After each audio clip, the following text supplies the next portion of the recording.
falta de ar pode ser por conta da ansiedade? Você tem essa dúvida? Você sabe o que acontece no nosso corpo que dispara essa sensação de falta de ar? Você sabe se tem como a gente sair desse sofrimento? Eu vou explicar tudo isso de forma muito clara, passo a passo. Então, fica comigo até o final desse vídeo. O assunto de hoje é ansiedade e falta de ar, porque eu recebo muitas e muitas perguntas sobre esse tema lá no meu Instagram. E se você não me segue no Instagram, dá um pulinho lá na minha página, é _Vânia Calazans. E começa a me seguir lá, porque lá também tem muito conteúdo importante sobre controle de ansiedade. E se você é nova aqui e não me conhece, eu sou Vânia Calazans, psicóloga clínica, especialista pela USP. Se você quer saber mais sobre como controlar a ansiedade e ter mais qualidade de vida, se inscreve também aqui agora no meu canal e ativa aquele sininho para receber a notificação sempre que eu colocar novos vídeos. Olha, eu sempre digo que compreender como a ansiedade funciona é fundamental para quem quer aprender a controlar a sua ansiedade. Conhecimento salva. Quanto mais conhecimento nós temos a respeito do funcionamento da ansiedade, mais ferramentas nós adquirimos para poder mudar a nossa relação com a ansiedade. E assim, enfrentar todos esses sintomas muito ruins acarretados pelo excesso de ansiedade. Então, não deixa de assistir aos outros vídeos que eu tenho aqui no canal e também aos conteúdos lá do Instagram. Então, vamos lá. Como é que eu sei se a minha falta de ar é ansiedade ou é alguma outra doença clínica? Em vários outros vídeos eu já expliquei que existe uma área do nosso sistema nervoso central que é responsável por nos manter em alerta sempre que é identificado um perigo real ou imaginário. Eu vou te explicar agora qual a diferença de um perigo real ou imaginário, porque muitas vezes quando eu falo que uma pessoa tem medos irreais, imaginários, as pessoas têm dificuldade de entender por que eu estou dizendo isso. Elas sempre dizem assim, não, mas o meu medo é real. Então, eu vou te explicar agora como é que é isso. Um perigo real é, por exemplo, você está na rua, aí vem um carro em alta velocidade na sua direção e você tem medo de ser atropelado. Esse é um perigo real. Um perigo imaginário é você pensar que você pode vir a ser atropelada quando você sai na rua. Então, você ficar pensando nisso e se preocupando com isso é um medo imaginário. Então, esse sistema de alerta que fica localizado no nosso cérebro é responsável por captar esse perigo, seja ele real ou imaginário. E como que isso acontece, né? Existe no nosso cérebro uma estrutura chamada de amígdala cerebral. Não é a amígdala da garganta, é uma amígdala que fica localizada aqui no cérebro da gente. E a amígdala cerebral, ela funciona como se fosse um sistema de alerta do nosso corpo. E sempre que ela é ativada, ela manda uma ordem para a nossa suprarrenal produzir mais cortisol e adrenalina, que são aqueles hormônios do estresse que você já deve ter ouvido falar algumas vezes. E a finalidade desses hormônios, cortisol e adrenalina, é nos dar condições de enfrentar a situação, aquele perigo real ou imaginário, seja lutando, seja fugindo ou até paralisando, se fingindo de morto, como fazem os outros animais. E como que esse sistema de alerta é ativado? Bom, nós temos os nossos 5 sentidos e através deles nós temos sensações. Ao identificarmos uma situação, o nosso cérebro por conta dessas sensações, vai traduzir essa situação como algo não ameaçador. Por exemplo, eu vou atravessar a rua e eu vejo que o carro está em velocidade, mas eu entendo que ele está longe de mim o suficiente para não me atropelar. Então, eu fico tranquila. Eu traduzi isso como algo não ameaçador e assim eu permaneço calma. Ou então o cérebro traduz como algo ameaçador. Eu entendo que aquele carro pode me atropelar. E aí eu entro em estado de alerta. Eu fico pronta para atravessar correndo a rua, por exemplo, para dar um passo atrás, enfim.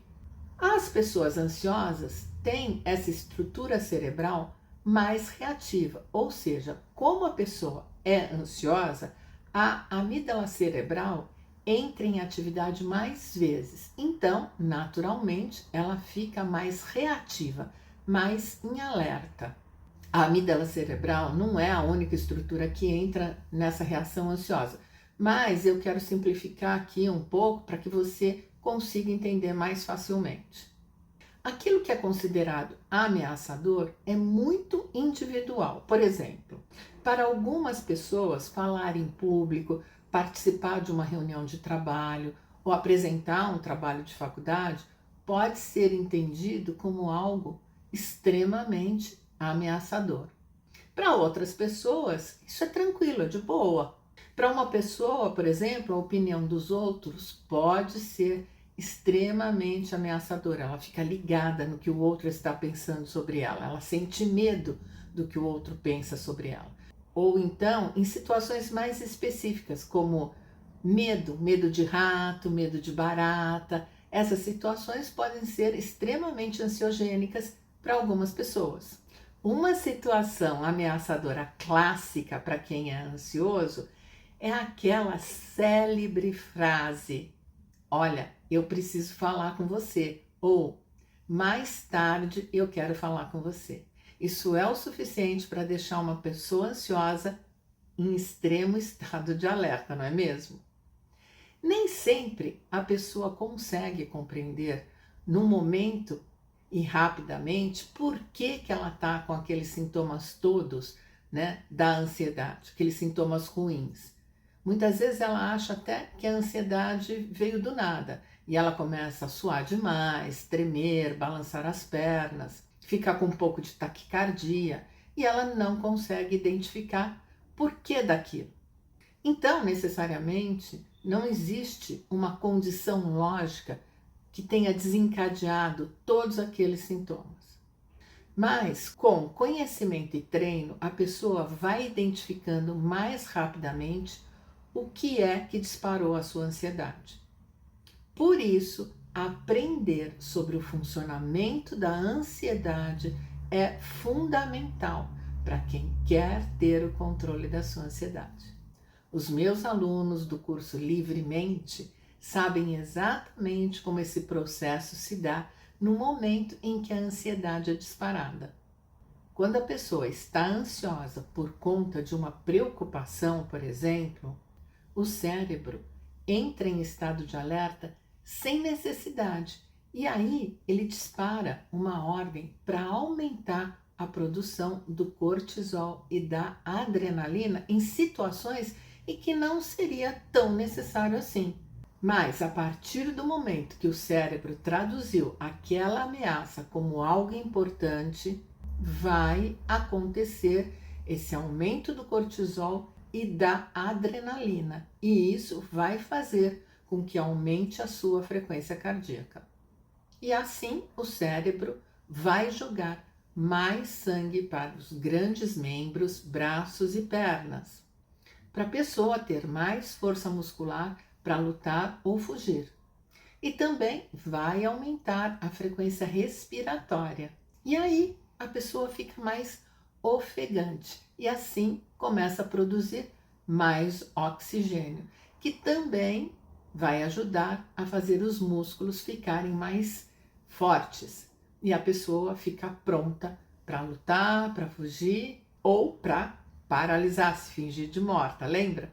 Só que como essa ameaça não é real, a pessoa não vai nem lutar, nem fugir, esse excesso de oxigênio que foi produzido não vai ser liberado e vai ficar ali dentro de você. E quanto mais ofegante você fica, mais rapidamente você elimina o ar e aumenta a produção de dióxido de carbono no seu organismo. Então, quanto mais você respira rapidamente, mais você aumenta a produção de dióxido de carbono. Então, vamos entender melhor esse processo. A gente respira normalmente, de forma automática. Ninguém fica pensando que precisa respirar. A gente respira e pronto. Você não diz assim, agora eu preciso respirar. Esse é um processo automático. Mas o cérebro tem como se fosse um sensor que faz você respirar mais ou menos rápido. Essa estrutura é responsável por manter o equilíbrio da sua respiração. E nesse momento que você está ansiosa, essa estrutura identifica que você está eliminando muito gás carbônico e retendo muito oxigênio. E isso vai levar ao aumento do pH do seu sangue. Quando aumenta o pH do sangue, os vasos que irrigam o cérebro se fecham, impedindo a passagem do sangue para o cérebro. E isso faz com que o coração fique contraído e bata mais rápido. Então, a sensação de falta de ar na ansiedade é exatamente por isso, porque o cérebro não está recebendo oxigênio como deveria e o coração está batendo mais rápido. Mas olha, não é que está havendo falta de oxigênio, e sim que o oxigênio não está podendo chegar no seu cérebro.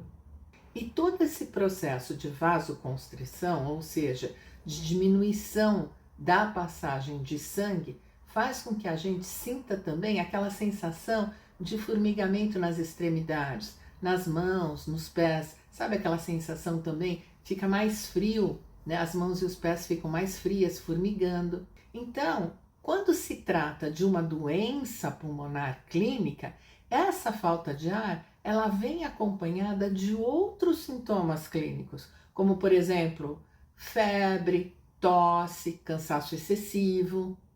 E normalmente o quadro ele é progressivo, ele vai piorando à medida que você não está tratando adequadamente. Outro sintoma clássico da falta de ar ansiosa é ter essa sensação de falta de ar na hora de dormir, à noite. Por quê? Porque normalmente quem é ansioso, quando deita, começa a ruminar os pensamentos. Começa a se preocupar com o que não fez durante o dia, com o que ficou para o dia seguinte, o que ainda tem para fazer. E isso gera ansiedade e pode levar a essa sensação de falta de ar. Entendendo todo esse processo, fica mais fácil você perceber quando a falta de ar é sintoma da ansiedade, certo? Olha, se ficou alguma dúvida, me manda uma mensagem no Insta que eu respondo pessoalmente para você. Se você entende que esse vídeo pode ajudar outras pessoas que, assim como você, também sofrem com ansiedade e ficam preocupadas se a falta de ar é ansiedade ou algum problema clínico mais grave, compartilhe esse vídeo. E se você ainda não segue o meu canal aqui, não se esqueça de se inscrever e ativar o sininho para receber as notificações quando eu colocar novos vídeos aqui no canal. Um abraço e até o próximo vídeo.